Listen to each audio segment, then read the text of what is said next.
Oh my god, make it stop! Ah! Ow! Ow my... Ah! That's what it sounds like when I have a probe up my fucking asshole!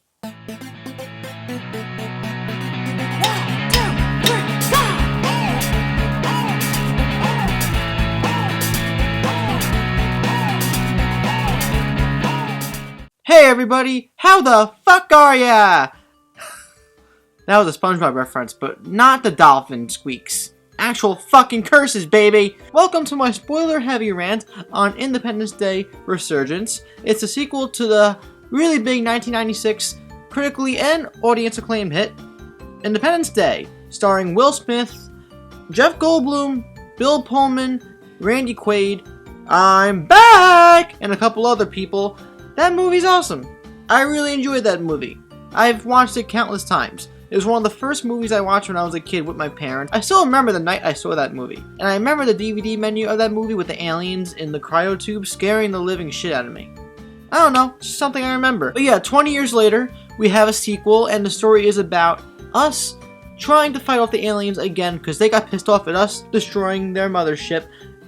We took their technology that was salvaged from the wreckage and created better, more efficient military technology so that if they ever came back, the aliens, we could kick their ass or at least stand a better chance than we did the last time. However, the aliens, because Hollywood likes to make things bigger and better, they come back with a ship that's like the size of a goddamn continent, and they have a freaking queen alien who is the size of a freaking country. Not really a country, but she's like the size of a 4 or 5 story house. That's still really big though. Why is she so big? Actually, redact that, I actually really enjoyed the fact that the alien queen was really big and she was like a big homage to the alien queen from Aliens, the James Cameron film, which is infinitely better than this movie. That movie's actually great. This movie sucks, but I'm gonna get into it now. I wanted to like this movie. I really did. There are parts that I actually really liked. There are aspects I really liked. The first act of the movie where we get into the world building, where we get into the establishment of what's been going on over the last 20 years in this fictionalized world that we know as Earth. Jeff Goldblum's back, but he kind of is just there. He kind of has some Jeff Goldblum-isms, but he's not in it to win it in this movie, in my opinion. Bill Pullman also comes back as the former president of the United States, and he's just a wacky old man now who has a connection, a mental connection with the aliens. And he gives such a hammy, over-the-top performance that he's the only actor and character in this movie that I really enjoyed watching. Also, the scientist guy from the first movie comes back, the one who got taken over by the alien in Area 51. Thought he was dead, but he was just in a freaking 20-year coma! Why? He was definitely dead in the first movie. He was so dead.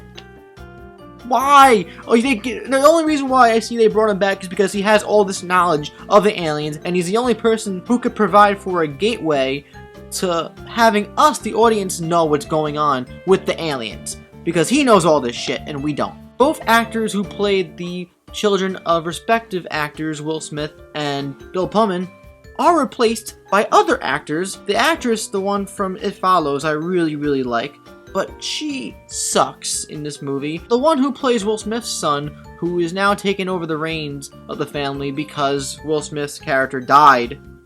Somehow?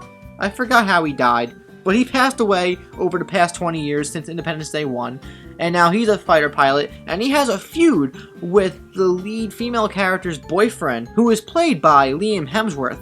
Liam Hemsworth is the Will Smith of this movie, or at least he tries his damnedest to be.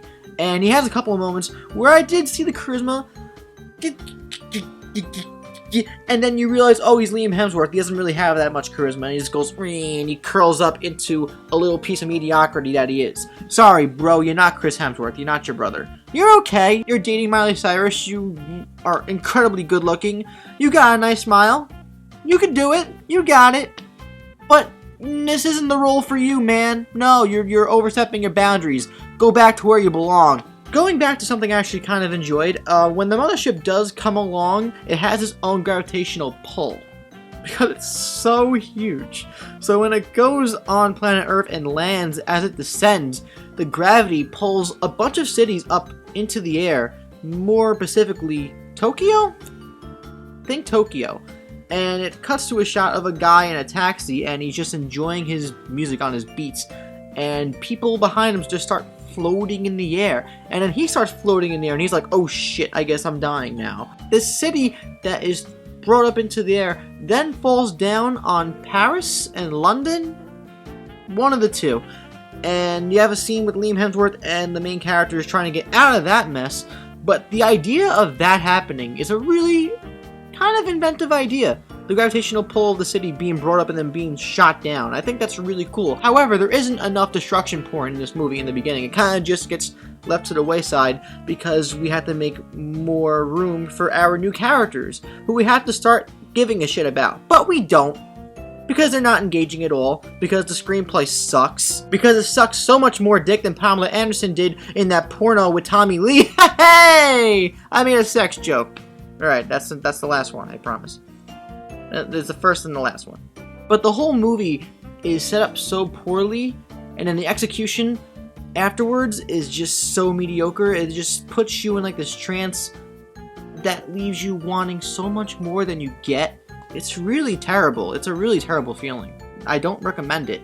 But getting back to the movie, the scientist guy, he comes back from this coma, and they shoot this giant sphere out of this guy because they think it was a threat. And it wasn't a threat. It was actually another alien species that was trying to come and make contact with Earth to help against this horde of aliens, these son of a bitches from the first movie who are coming back. And basically it's Eva from WALL-E. It's just a giant white sphere. It has a female voice, and it's like, I could help you destroy the aliens, but we need your help.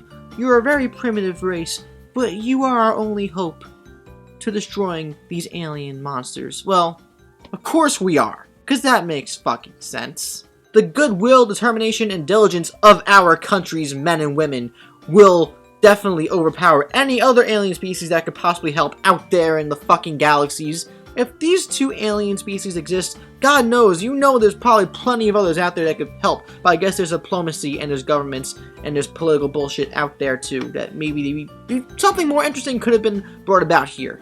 See what I'm talking about? So after that things happen, we have Liam Hemsworth, his friend, who I wanted to bite it because he kept really being obnoxious about this crush he had on this Asian girl in the movie, and it had no place. Why? We don't need him to have a crush on this girl and be very obsessively obnoxious about it.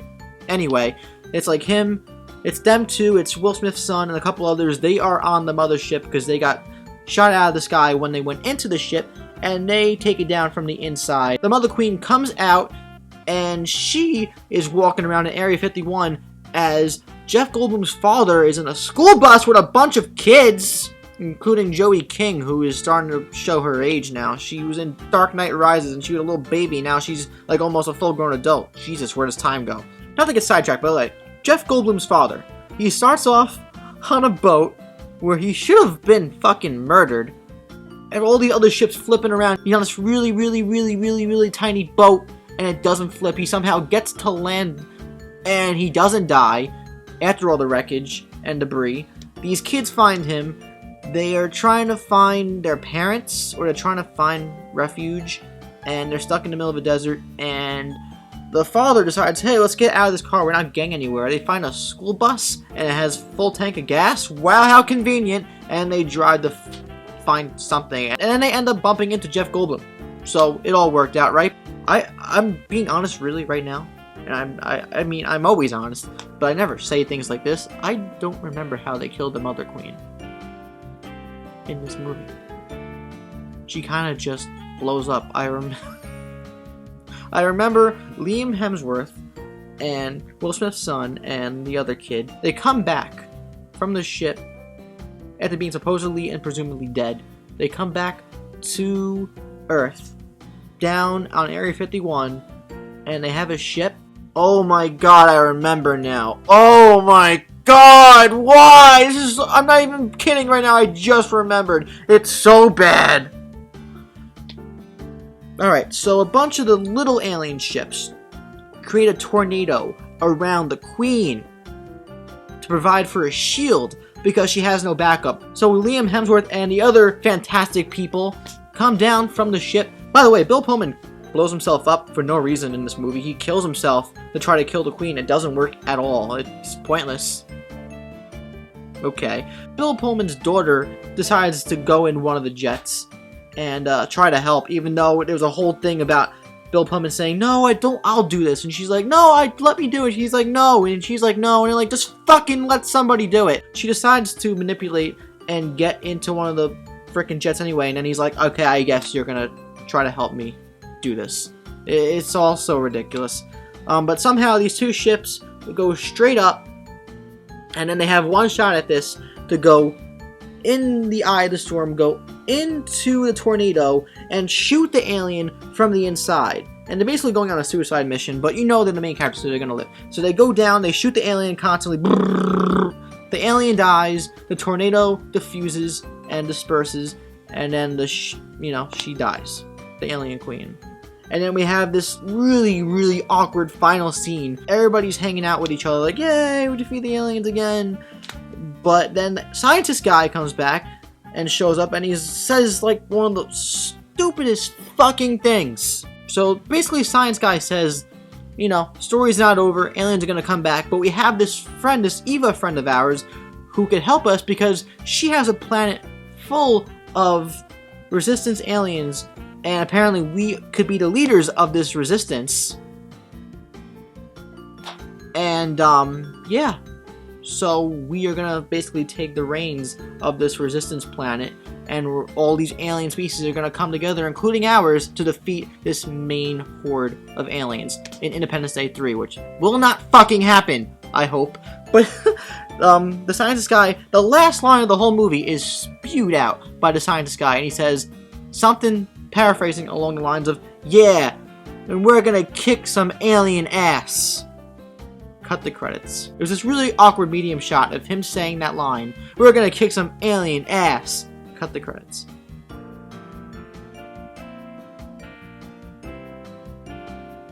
Did I have fun in this movie? Yeah. In some of the action sequences and the first act of the movie where you get all the establishing shots and all the establishing exposition of what's been going on.